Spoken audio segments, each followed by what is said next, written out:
We're very happy to welcome to the stage here Mr. Valdis DOMBROVSKIS, who's Vice President of the European Commission.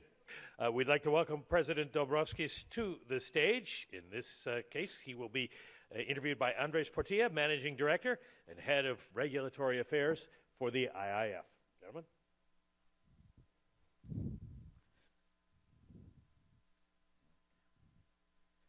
Well, good afternoon. We're really privileged to have the Vice President with us today. Thank you, first of all, for taking the time. I know you have had a very busy schedule already here in Washington, so we really appreciate you taking the time for an economy that works for people. And that's really my first question. Good afternoon, and thank you very much for this invitation. Well, indeed, we are now in a process of transition to the new European Commission, where I would be in charge as an Executive Vice President for the economy that works for the people. And often we get this question. So what we are putting here as an emphasis is that when we are discussing economic growth in Europe, we should be concentrating not only on economic growth, but also that the benefits of this economic growth are felt by all Europeans. So it's an emphasis on inclusive growth, on reduction of income inequality, and basically on seeing economic, social and sustainable, not as three different policy strands, but seeing them as one. As you know, we are now undergoing major transformations of our economies. Economies are getting more digital. We also need to address climate change. We need to move towards carbon neutral economy. So this is an aim which EU has set to become carbon neutral by middle of the century. And of course, when we are managing those transitions, it's important to ensure that this is a just transition, that there are no sectors or no regions which are left behind, that we help those sectors, those regions, those people actually to manage this transformation of the economy. And of course, in all these areas, I'll be also in charge with cooperation with our international partners. So therefore, I am very much thankful for this possibility to address today the primarily US stakeholders.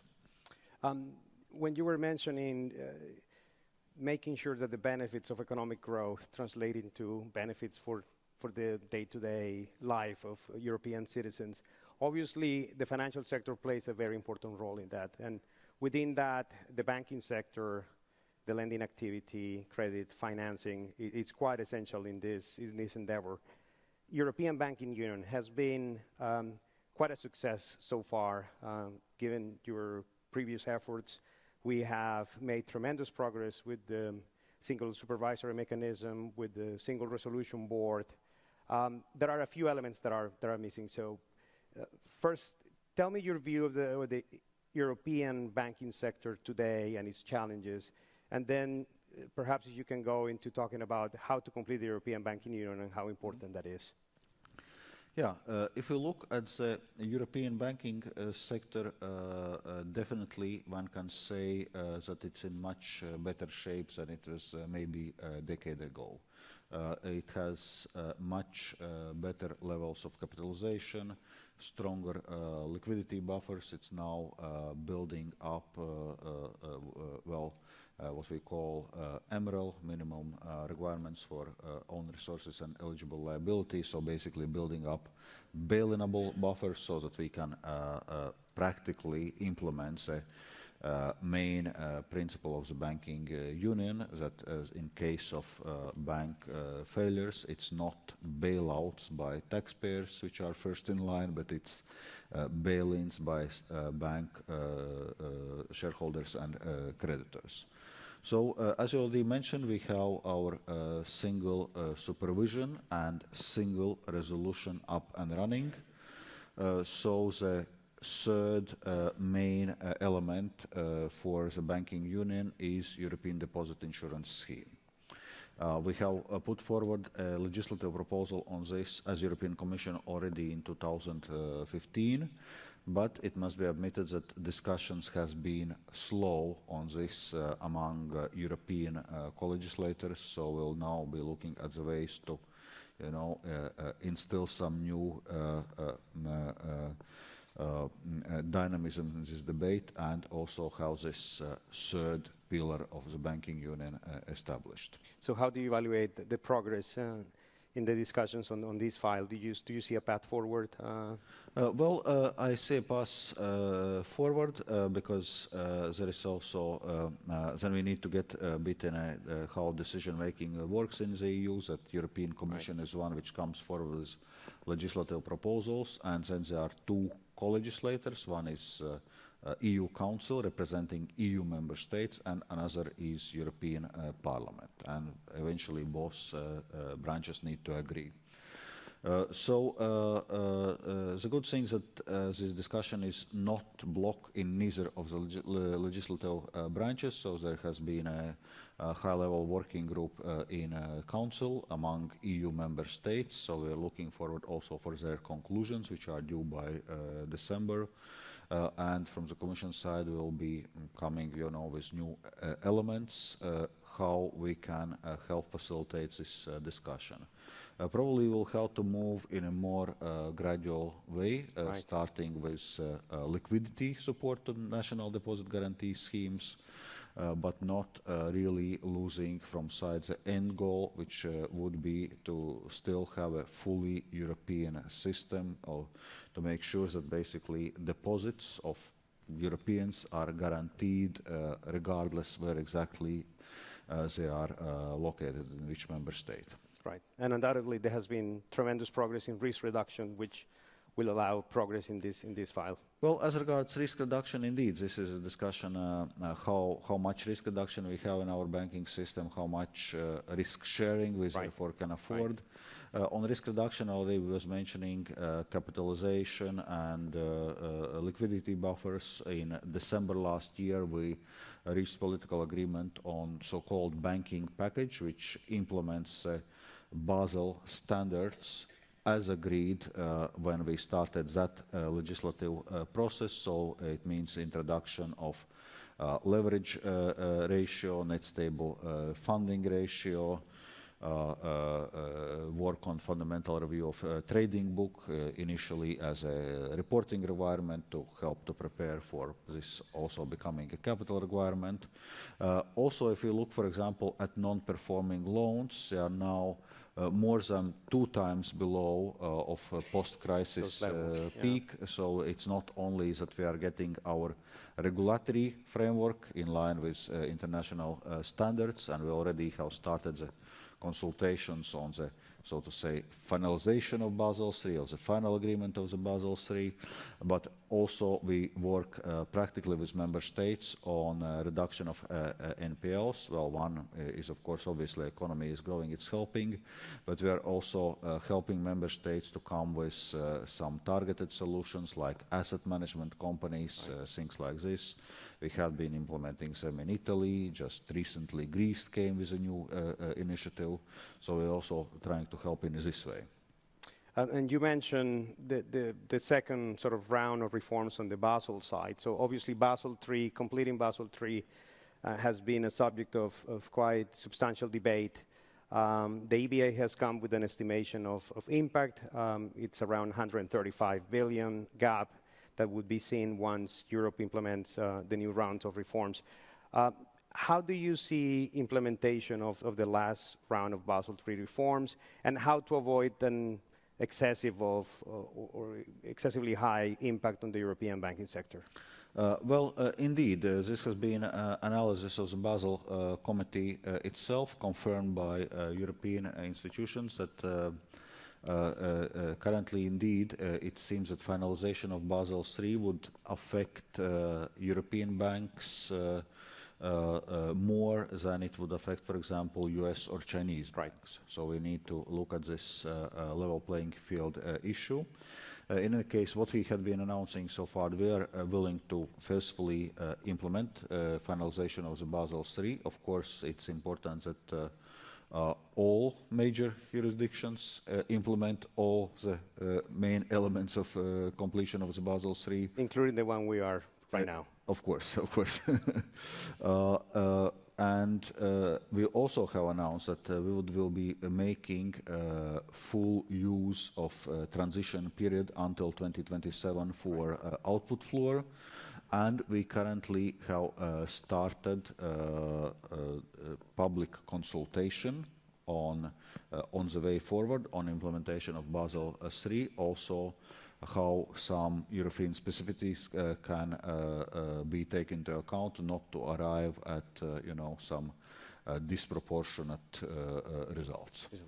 And if we move away from the banking sector and we move to capital markets, I think there's been growing consensus that excessive dependency on bank financing is something that needs to be resolved. And that is why a very ambitious project for a capital markets union was devised a few years ago. It seems that there is need for new impetus in completing this project. Under the new presidency, what are the plans in completing the capital markets union? Well, first of all, indeed, if we look at the European economy, we see that European companies are to much larger extent dependent on bank lending and are accessing capital markets to much lesser extent than it's in the US. And this, as we saw during the crisis, may create also some negative procyclical effects, because banks tend to be easier at lending during good economic times and then restricting credit during the bad economic times when it's exactly most needed. So making this procyclical developments worse. So from that point of view, system where a more balanced system with strong banking sector and also with strong capital markets is definitely something which is desirable and which we are working for. If we look since the launch of the Capital Markets Union, actually we had made quite a good progress, because we put forward, as European Commission, 13 legislative proposals, out of which 11 are already adopted or agreed. And we are currently moving, also making progress on one of the outstanding ones, which was on crowdfunding platforms. But we want to continue to develop this project of Capital Markets Union. It features very prominently also in next European Commission priorities. We will be putting emphasis on access to financing for small and medium enterprises. We have announced a concrete initiative of setting up a public-private fund to support initial public offerings of small and medium enterprises. We would also need to look in more complicated areas like harmonization, or at least partial harmonization of our insolvency frameworks, of our taxation structures, if we want to make further progress on capital markets union. In any case, which are perhaps the most challenging items in that agenda? Well, indeed, those are very challenging items, as I mentioned, but I would say the steps which are made so far, we have made good progress. Focus on SME financing is something we can achieve. Then if we are willing to look at indeed more cross-border capital markets across the whole of the European Union, of course, we would need to look also in those more challenging issues. Right. Let's move on to sustainable finance, which has been a topic that already in 2 days of meetings here at the IIF has been widely mentioned. It was a subject of intense discussion at our board of directors this morning. the new Commission has outlined very ambitious plans on sustainable finance. Could you tell us about those plans and what you aim to achieve in the next few years? Indeed. First of all, climate change is a reality and we need to act on this. And if we just look at 17 out of 18 hottest years in recorded history has been taking place since the year 2000. Right. So it clearly shows that climate is changing and we need to react. So that's why we have this ambition of Europe, A, of course, to implement Paris Agreement, and B, to have to move towards climate neutral economy by middle of the century. Of course, to do so will require massive investment, trillions of euros, and clearly it will be more than just public sector could pay. So therefore also financial markets would have to play their role in this transition towards climate neutral economy. And we came already forward with Sustainable Finance Action Plan, and as EU we are proud that we are a first major jurisdiction which has put sustainable finance into hard law. So we have already adopted several pieces of legislation on disclosures and on low carbon benchmarks. We are finalizing the work on EU taxonomy or classification system of green and sustainable financial activities. And we'll be building on this. So it will be high also on the next Commission's agenda. So building on this, we'll be coming with proposals on EU green bond standards, on eco-labels. We'll be looking on new areas on disclosures, going beyond banking sector. So there's going to be a busy agenda ahead of us. But we also want to use the experience we had from Invest EU program or European Strategic Investment Plan, how to unlock private investment with limited public support. So one of the initiatives is now to work on a European sustainable investment plan, which aims to trigger 1 trillion euros of investment during the next decade. And we'll also be working on European Investment Bank becoming our climate bank with a target of having half of its financing dedicated to climate by 2025. You mentioned taxonomy as one of the big projects as part of this action plan. The technical report has been produced, there's been a consultation, the IIF has been part of that discussion. How do you see the process of completing that taxonomy? And without wanting to be controversial, is this an area where Europe should be leading, or whether a more international approach should be undertaken to develop a global taxonomy? Yeah, well, first of all, when we are now discussing taxonomy, what we are setting up with our legislative proposal is governance system of the taxonomy.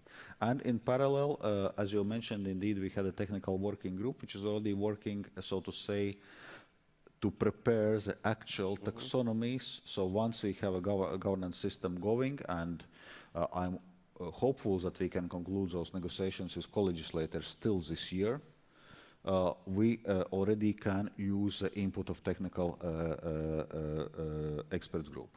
But indeed, you rightly mentioned that climate change is a global issue, so it requires more international effort.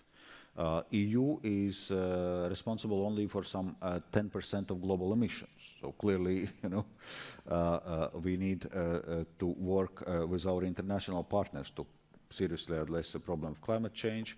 And that's why we are setting up international platform for sustainable finance with the aim exactly to bring together different countries from the world to have a coordinated approach on this green and sustainable finance, to look at the taxonomy systems, to exchange best practices, to the extent possible have comparable approaches, so that we avoid some kind of a fragmentation of this green and sustainable financial markets. And it will be very important to have the US also as part of those discussions. Well, so far actually we'll be formally launching this international platform of sustainable finance tomorrow here in Washington. Right. But it must be said, unfortunately, US is not among the founding members of international platforms, but we hope that at some time US also will join. Right. If we switch gears to the area of the digital transformation of the industry, which has clearly been quite significant, FinTech developments, the European Commission put out a FinTech action plan. Tell us about how that plan is being implemented, and under the new presidency, which new initiatives are you undertaking? Well, indeed, as regards our FinTech action plan, we're also making progress. So basically, one of the issues in this context we identified that we have many startups in Europe, but all too often they are going elsewhere, to US, to Asia, to scale up for initial public offerings, and so in a sense we are losing our potential champions. And one reason what we see is for scaling up you lack, so to say, the opportunities due to the market fragmentation. We have a single market, but it doesn't fully still function as a digital single market. So therefore we really need to use a full potential of our single market for European startups to be able to scale up in Europe. So this is, the underlying narrative. So to the extent possible, we want our also FinTech companies to be able to operate across the EU based on a single license.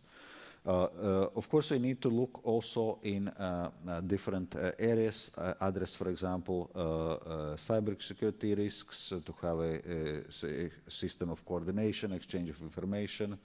We need to look at crypto assets, including stable coins. Nowadays, there are lots of discussions, for example, about Libra. So we're also currently looking in this, and we intend to come with also legislation as regards stable coins. One area which will be very prominent in FinTech Action Plan is instant payments. We have, many different national instant payment initiatives right now taking place. We have, to a large extent, necessary underlying infrastructure, both provided by European Central Bank and also privately by financial sector. So what we want now to set up is a pan-European instant payments system, because this is increasingly what our citizens and businesses demand, and we need to respond to this demand. So one can say that indeed also FinTech will remain high on our agenda in the next Commission. You mentioned crowdfunding. Tell us about that project and what needs to be done to complete it. Yeah, on crowdfunding, this was one of our proposals. It's, concerns both Capital Markets Union and FinTech. It's both. So that's exactly a good illustration of the approach, what I mentioned, that we want our companies to work based on single authorization. So the idea is to allow our crowdfunding platforms to work across the EU based on single European license. Of course, for this we need to set up some standards in terms of investor protection, in terms of transparency requirements.